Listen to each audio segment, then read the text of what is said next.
Hello guys, welcome back to my channel. Today's video is going to be a reading wrap up.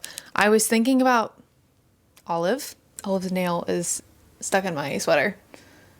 Can you let go? Can you? Thank you. Today I'm going to be doing a reading wrap up for you guys. So far this year I've read 33 books, I think. So we're just going to go through all 33 of them.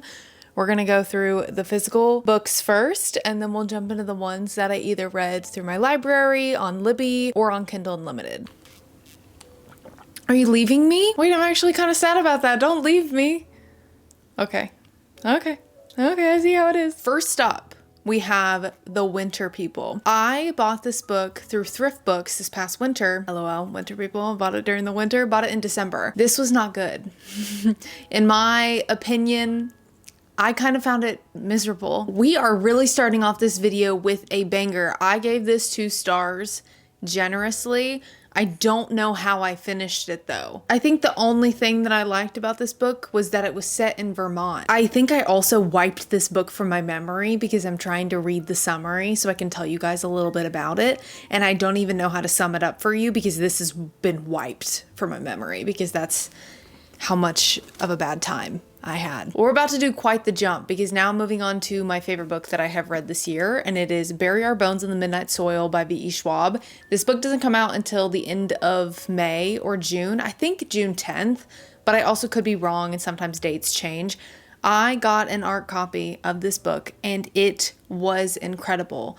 I started reading V.E. Schwab last year. My first book by her was Vicious, and then I read The Invisible Life of Addie LaRue.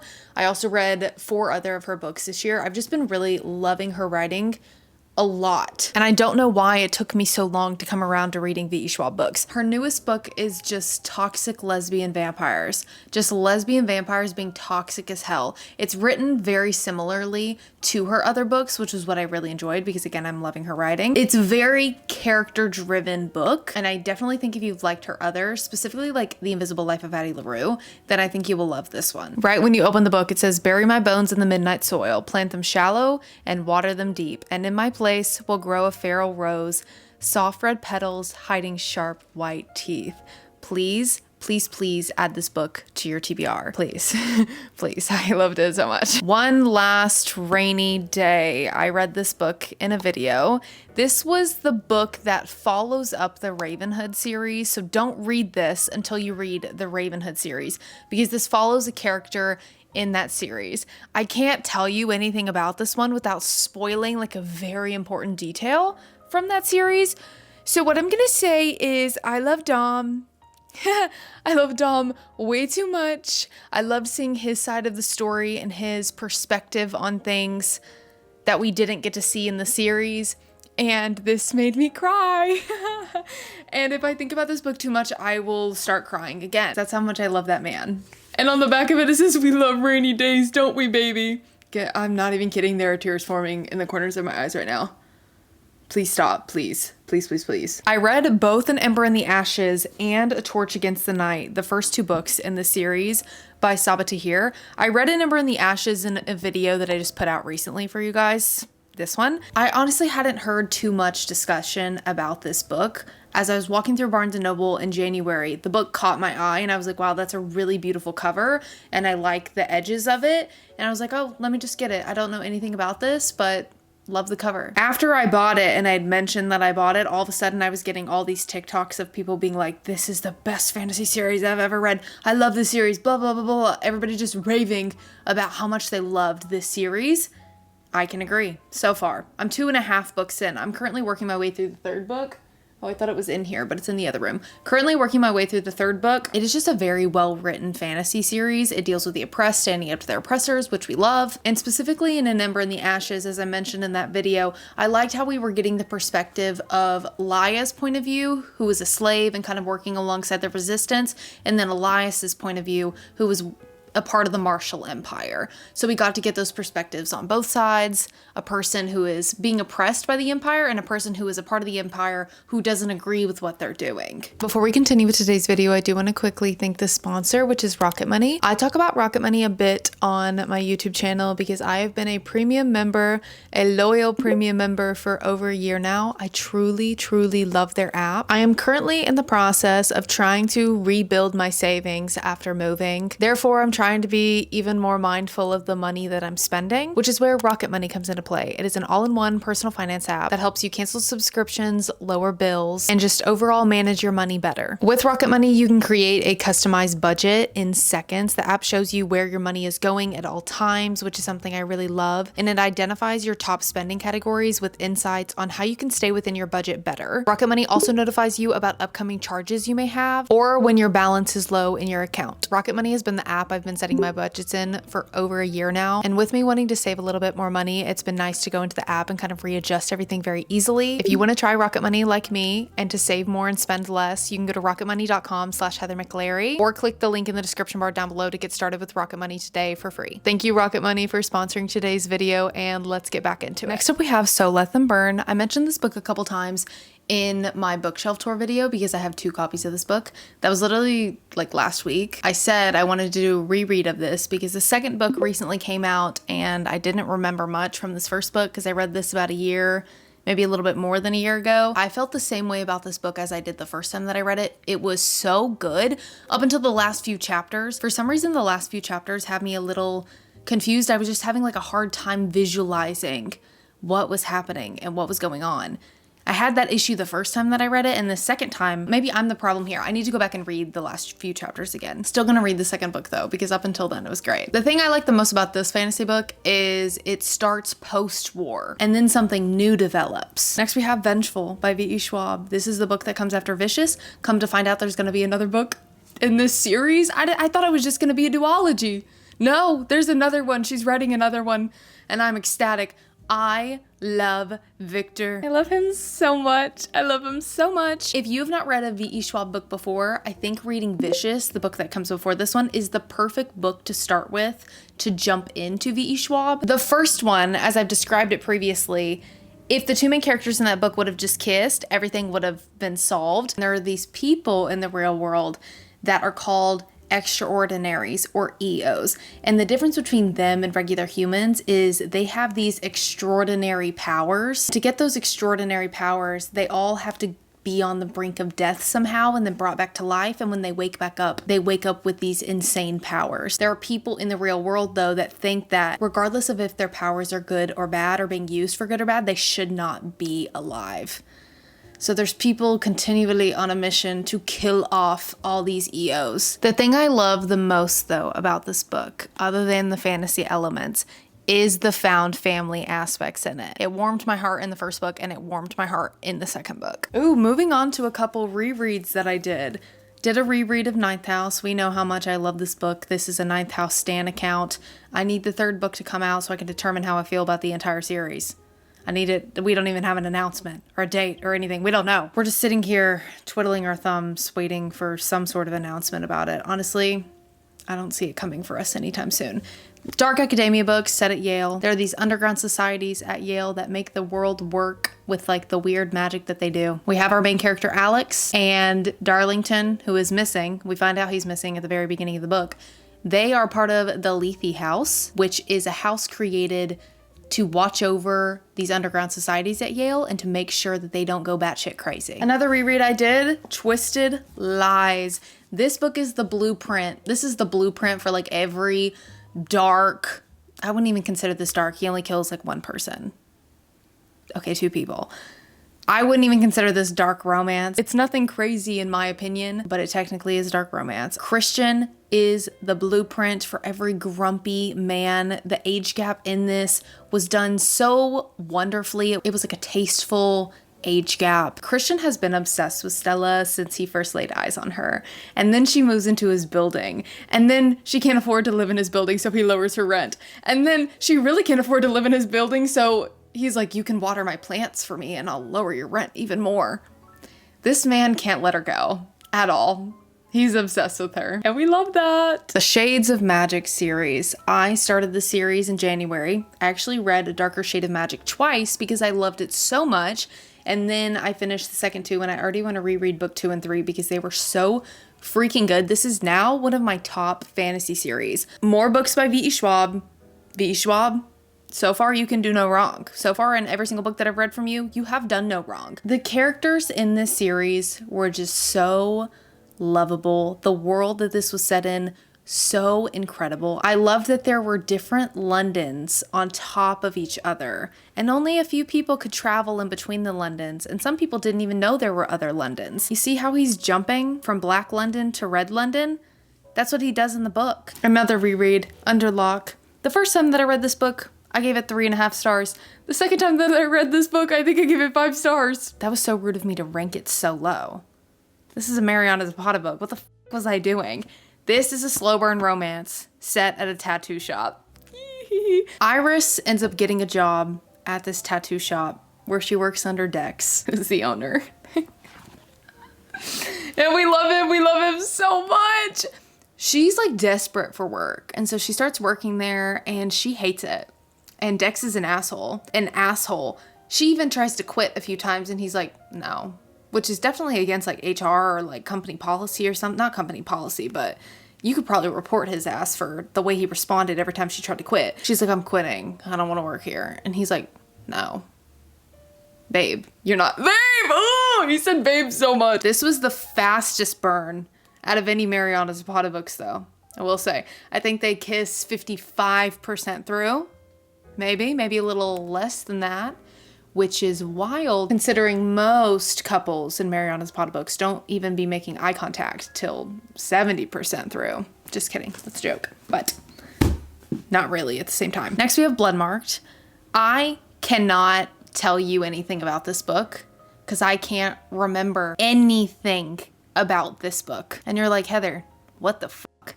That was supposed to be even better than the first one. The first book is Legendborn. I started reading this book when I started moving. The time that I started reading this, I didn't have any brain cells to dedicate to it, so I couldn't tell you anything about this. I read it, don't know what happened. So I will be rereading it because it's not the book's problem, I'm the problem. I just read it when I probably shouldn't have been reading any other books other than Ice Planet Barbarians because that's the amount of brain cells that I had. Clockwork Angel. Read my first Cassandra Clare book in January and I freaking loved it. I loved it so much. I don't know why I did never read this when I was a teenager. I feel like I would have gobbled this up when I was a teenager. It is a wonderfully written fantasy book. There are 2 other books in this trilogy and I cannot wait to read them. At the beginning of the book, Tessa crosses the ocean to go to England to try and find her brother. And it's set in like a Victorian time, which I really, really enjoyed. When she gets over there to find her brother, these crazy ladies, what are they called? The Dark Ladies? The Dark Sisters show up and they're like, we will take you to your brother. No, they don't. And shit just goes downhill from there. Kidnapped by the mysterious Dark Sisters, who are members of a secret organization called the Pandemonium Club. Tessa soon learns that she has the power to transform into another person. Really cool power. Really cool power. And the Dark Sisters take her because they want to use her for that power, obviously. And then the Shadowhunters accidentally kind of save her. And then she ends up taking refuge with them. Can't wait to read the others. And I haven't started the others yet because in my book club, we decided we're all going to read the Mortal Instrument series and the Infernal Devices series. And we're going in this order. So I put a pause on that series so that I could read the first 3 books in the Mortal Instrument series. We're reading 2 books a month. That is our plan. We started this plan in March. So the books we read in March, City of Bones and City of Ashes, the first 2 books in the Mortal Instrument series. This is technically kind of set in the same world as the Infernal Devices series. You can see the similarities between the Mortal Instrument series and the Infernal Devices series from the first book, from the start. I started City of Bones and I was like, wait, even the interactions between the characters are so similar and parallel to how the interactions were between the characters in Clockwork Angel, but I liked that because I liked Clockwork Angel so much, mostly because of the banter and how funny it was. The humor throughout all of these books, unmatched. I was laughing my ass off while I was reading every single one of these. In March, we're reading the third book in this series, and then technically Clockwork Angel, but I already read this, so I'm probably not going to read it again. I'll just meet back up with everybody in May. City of Glass is the third book in the Mortal Instrument series. I'm going to be reading that through my library. I just got notified this morning, actually, that I got the book through Libby. Crossroads. I talked a little bit about this book when I did a bookshelf tour as well. This is a horror novella. It deals very heavily with grief. This mother loses her son. Her son was older. I think he was like 21 or something. Still, doesn't hurt any less. She loses her son, and throughout this entire book, she's trying to reconnect with him in any way she can. On the back, it says, how far would you go to bring back someone you love? You need to check the trigger warnings before you read this. Seriously. There were some points when I was like, oh my gosh, put that away. It wasn't necessarily witchy, but some of the things that she was doing to connect to her son were giving like witchy a little bit. I was just like, whoa, very ritualistic at some points. The last book physically that I have is Bone Island. I read this book in a video. This book comes after Hollow Heathens, and I thought this was the end of a series. I don't know why. I think it's because it's the only two out, and I got this book so long ago, I assumed she wasn't coming out with another one. But Nicole just takes her time with her writing, which we love and is so necessary. She's writing another book that's going to come after this one. I really liked Hollow Heathens because of the witchy aspect of it, the setting it was in. It's set in Maine in a witchy town that not everybody can enter. The town has to reveal itself to you, but if it reveals itself to you and you go into the town, you cannot leave the town until it thinks that your time there is done. So there are people that tried to leave in Hollow Heathens and it won't let you. Also loved it because there were these masked men who had a curse put on them, or if anybody in the town saw their face, they would die because they'd see their greatest fear by seeing their face. Whole lot of lore wrapped into that. That was the premise of the first book that bleeded over into the second book, but this followed other main characters. I like Nicole's writing because it's very poetic in a way, and I don't know if everybody will love those aspects of her writing. It's very deep, it's very detailed. The characters tend to put a lot of thought into the words that they say, and a lot of the things that they do say are very beautiful, and I'm like, wait, that was beautiful. If a man ever said that to my face, I would probably be like, what? Don't say that. But reading some of the phrases that these characters would say, I was truly like, oh wow. Can't tell you much more about this book because it'll spoil the first book. Go read the first book though. A Love Most Fatal. We read this in my book club. This is a mafia romance book. The FMC is the bad bitch in the mafia, and the MMC is a teacher. The two main characters met at the beginning of the book because she had to drop off her niece or nephew. I don't remember if it was a boy or girl. They're beefing a little bit from the start, but then they do end up going out. And when they go out, someone tries to kill them. And she protects them. And he's like, what the f-? And then people think that she really cares about him, so they start coming after him. And she's like, oh no, you gotta come live with me for the summer. We gotta protect you. Come live with me. Truly a role reversal. It was funny reading it, and I'd compare it to other mafia books that I've read, and I'd be like, oh, I've read this before. But now it's the girl protecting the man. I did end up giving this book 3.5 stars. It was falling a little bit flat for me towards the end. I don't know if my mind was just starting to wonder what was going on, but overall fun book, and I really, really liked the role reversal. Play Along. Second favorite book I've read this year. It goes bury our bones in the midnight soil, and then it goes play along. Read this book in a video. Holy shit. I came on the internet a couple years ago screaming at everybody to read The Right Move by Liz Tomford, because that was truly one of the best romance books I've ever read in my life. Caught Up comes after The Right Move, and then after Caught Up comes Play Along. Play Along is even better than The Right Move in my opinion. I love the characters even more. And that's crazy of me to say. That's crazy. Right Move is still a 6 out of a 5-star book for me. This is a 7 out of a 5-star book for me. Holy shit. This was the most perfect romance book I've ever read. One of the most perfect romance books I've ever read. Read this book, please, please, please, please. I'm begging, read it, read it. It's on Kindle Unlimited. Please. Wild Eyes by Elsie Silver. I gave this book 3 stars. I listened to the audiobook of this, and it was just okay. I don't know why I haven't really been vibing with this series, this new series by Elsie Silver, given how much I love her Chestnut Spring series and how much I love her Gold Rush Ranch series. Very shocking to me, but it's okay. It is what it is. I didn't love that the FMC was this famous singer. I just didn't love those aspects of it. I didn't love how it felt like every trope in the book was thrown into this. I didn't love how in the audiobook the girl was singing a song. Why are you singing? Like, I get it, but at the same time, I was like, stop singing. I will continue to read every Elsie Silver book, or try to read every Elsie Silver book, because of how much her other series mean to me. Next, we have the Book of Azrael. My book club ended up reading this book. I've heard so much about this book, and apparently it's going to be a 7 or 8 book fantasy series. I hope I'm not speaking out of my ass. I swear it's going to be a long ass fantasy series. I did not like it. I liked the MMC's Woe Is Me vibes. I honestly thought that was very cute and adorable. He was so like, this is how I was picturing him the entire time. I felt like the world of this was really difficult for my head to wrap around. Not in the like, I was confused as to what was happening throughout everything, but it just felt so weird. Like the world, it was like a blend of high fantasy and a blend of like dystopian a little bit, and then it was a blend of real world, and I just was like, what is happening here? What? I don't know what's going on. Will not be continuing this book series. Next we have Scythe and Sparrow. I did like this one. I think I gave it 3.5 stars. I don't remember what I rated it. I read it in a video as well when I was reading like popular romance books for the week. I ended up listening to the audiobook of this. I think if I wouldn't have listened to the audiobook, I might have not enjoyed it as much. I think the audiobook kind of made it for me. I've loved all the characters in this trilogy though. Butcher and Blackbird still on top for me. That's the first book. That's my baby. That is a 6 out of a 5-star book for me. I love that book so much. Leather and Lark, when I read that one was kind of like meh for me. I did like Scythe and Sparrow better than I liked Leather and Lark though. This is a dark romance book, dark romance series. All of the characters are serial killers. One thing I did really like about Scythe and Sparrow though was how she got hurt and he took care of her. I did really like that kind of caretaker trope. A lot of people find it weird that the FMC was a part of the circus. I found it funny. I really liked that. Overall, fun, dark romance book, but not a favorite of mine. Next, we have Mistakes Were Made, which I listened to the audiobook of this on Spotify while I was driving back and forth between Tennessee and Texas. This has no plot. It was fun though.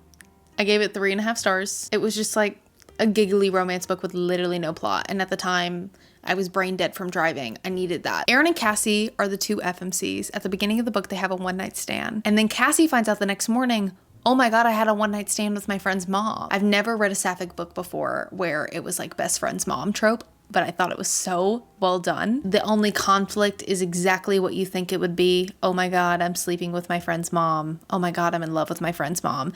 But even though you know that that's the conflict that is going to happen at the end of the book or towards the end of the book, the way it was written, you're able to have fun throughout the entire romance book and not be super stressed out about what is coming. Like I wasn't stressed out about like, oh my gosh, when they find out, they're gonna go crazy. Oh, we have Out of the Woods by Hannah Bonam Young. I own that book. It's right back there. I'm not gonna grab it. We read this in book club this past month. I gave it 3.75 stars. It is not as good as Out on the Limb, in my opinion. This is the book that comes after Out on the Limb, but it was still cute. And I will read anything Hannah Bonam Young writes because I love her writing. For a second chance romance book, I liked it. Second chance romance is not my favorite trope.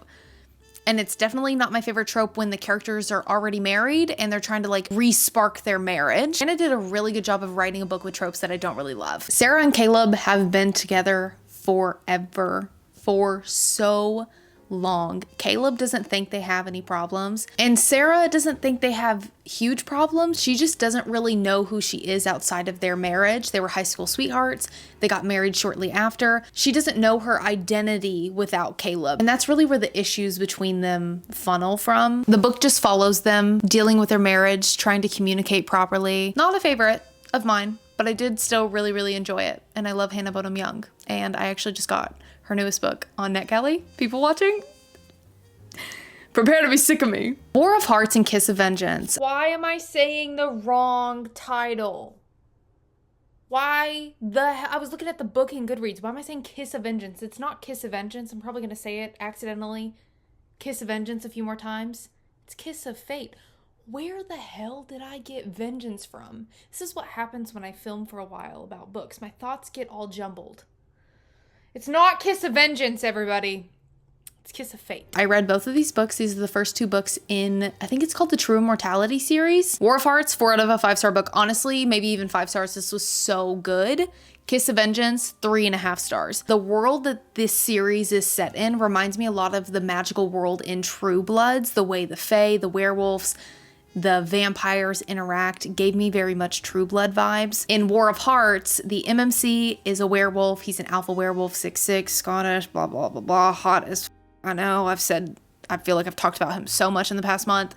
And the FMC is Fae. Come to find out, the Fae, the few Fae that are on the human realm, are the key. Their blood is the key to unlocking the realm to the fairy world. And the fairy queen long, long ago closed off the portal between the fairy world and the human world to protect her people. In the first book, Connell, werewolf, has to hunt Thea, Fae, because not only is her blood important to opening the realm, but her Fae blood also has these properties to heal any and everyone. So he is on the hunt to find her, to basically get her blood to save his sister. But he hunts her down and then he's like, wait, I like you. The second book wasn't as good as the first one, in my opinion. I felt like I resonated more with the characters in War of Hearts. But in the second book, that one is dealing with a little bit of a different plot line. Whereas in this one, he was hunting her for her blood to heal his sister. In this one, people are hunting the FMC to get her blood to open the portal between the fairy world and the human world. New author find, S. Young. I love her writing. It's very, very good. The Heir Apparent's Rejected Mate. This was okay. I like Tyrant Alpha's Rejected Mate. I talked about this book in this video a little bit. I gave it 3 stars generously. Don't read it. Honestly, I don't even really recommend it. I feel like you might waste your time, but I do recommend Tyrant Alpha's Rejected Mate. It's just a werewolf shifter romance. A lot of people actually commented on the video where I was talking about it, saying that that is the worst book in this series. I can continue the series eventually, knowing it only goes up from here. On the Run with a Vampire. I saw on TikTok people recommending these 3 books by this author. They're not available on Kindle Unlimited anymore. I don't know if they're getting traditionally published and that's why they've been taken off like every single platform. I can't find them anywhere. But multiple people on TikTok were talking about these and I was like, I want to read this author. I want to read this author. I saw another one of her books available on Kindle Unlimited and I was like, let me read it. This was just a fun, giggly romance. It was really cute. I feel like the writing vibes of this gave me the same vibes as Allie Carter books, where it's like giggly and fun. It's the characters fall in love really fast, but you're just overlooking that. How I felt about The Blonde Identity, that's how I felt about this book. And the last 3 books that I have read so far this year are all of these Ice Planet Barbarian books. I think one of them's Barbarian Mate, Barbarian Touch, Barbarian Mate. Did I already say that? Barbarian Touch, Barbarian Mate, Barbarian Prize. I unironically gave all of these 4 stars. We should probably unpack that and discuss that, but I don't want to. These big blue fuckers respect women. Okay, it's like the bare minimum. They respect women, they care for their women, they're obsessed with their women.